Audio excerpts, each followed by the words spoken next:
Hello दोस्तों, नमस्कार। कैसे हैं आप? उम्मीद करता हूँ कि आप लोग अच्छे होंगे। चलिए शुरू करते हैं।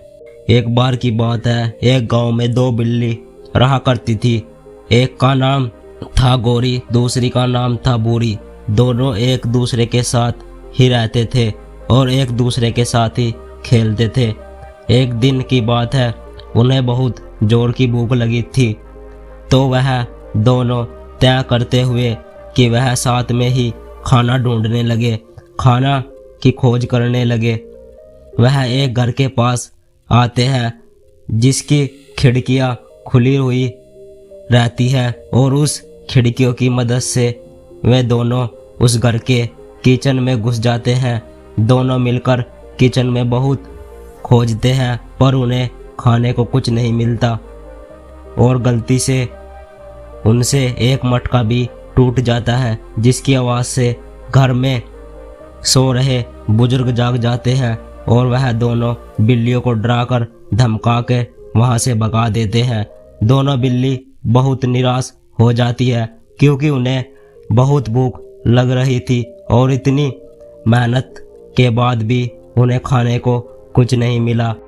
थोड़े आगे जाने पर उन्हें एक और घर मिला जो कि सुनसान था। उस घर में कोई नहीं था। मौका देखकर दोनों बिल्ली उस घर के किचन में घुस जाती हैं और बहुत खोजबीन करने के बाद मुश्किल से उन्हें एक रोटी मिलती है और वे रोटी को घर के बाहर लेकर आते हैं।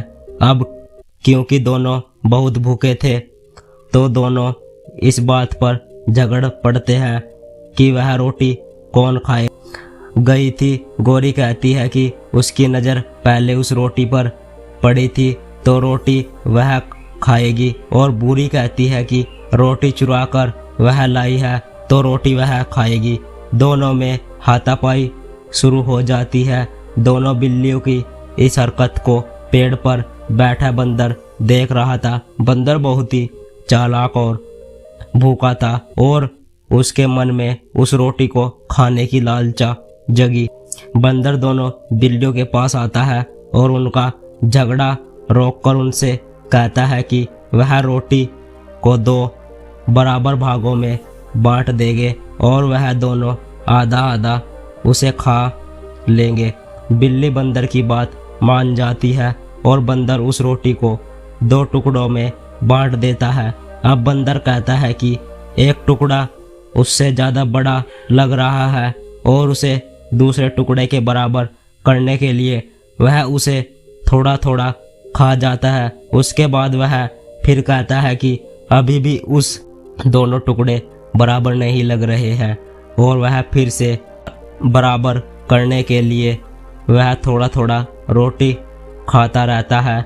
बिल्ली को कुछ समझ नहीं आता और ऐसा ही करके बंदर पूरी रोटी खाकर वहां से भाग जाता है और बेचारी बिल्लियाँ अपनी बेवकूफ़ी की वजह से भूखी ही रह जाती है। दोस्तों, इस कहानी से यही शिक्षा मिलती है कि लड़ाई करने की बजाय हमें किसी भी मुसीबत का हल निकालने की सोचनी चाहिए, नहीं तो कोई भी बाहरी इंसान आकर हमारा नुकसान कर चला जाएगा।